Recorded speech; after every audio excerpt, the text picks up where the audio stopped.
سلسله نشست‌های راه روشن پژوهش که امروز نخستین نشستش است، ایده‌ای بود از سمت روابط عمومی بنیاد پژوهش‌های اسلامی و پایگاه مقاومت بسیج، هیئت اندیشه ورز، که تصمیم گرفتیم انسان‌های موفق رو در امر پژوهش دعوت کنیم به بنیاد تا برای پژوهشگران خودمون و پژوهشگرانی که با بنیاد همکاری دارند راه و روش‌های کاریشون رو برامون بیشتر توضیح بدن، تبیین کنن،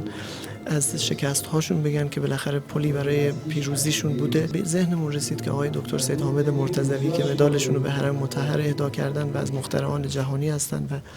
حائز رتبه شدن و مدال طلا گرفتن در این مسابقات، ببینیم چه راه و روشی رو پیش گرفتن، چه انگیزه‌هایی داشتن. فکر می‌کنم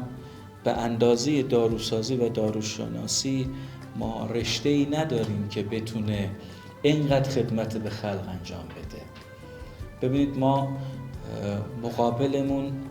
افرادی هستن که هر کدومشون یه تیکه از خداوندن، چون خداوند در روح دمیده دیگه، از روح خودش دمیده. با توجه به این که خب خود آقای دکتر حامد مرتضوی از بسیجیان نخبه هستند، خب استقبال خیلی گسترده و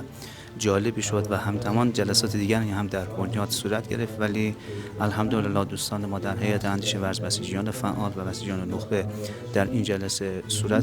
شرکت کردند و خوشبختانه جلسه با یه سخنرانی اولیه آقای دکتر شروع شد و در ادامه با بحث پرسش و پاسخ اون نکاتی که لازم بود رو مطرح کردند.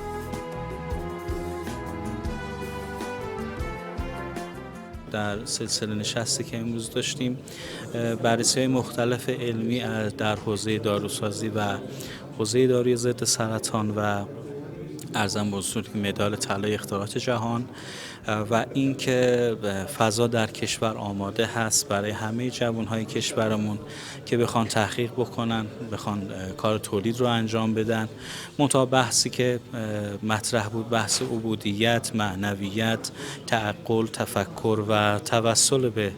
اهل بیت و قرآن که نسخه هایی هستن که باعث کمک و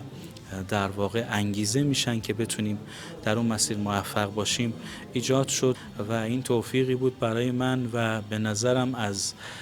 عسل شیرین تر بود این جلسه امروز و دیروز که ما تونستیم در محضر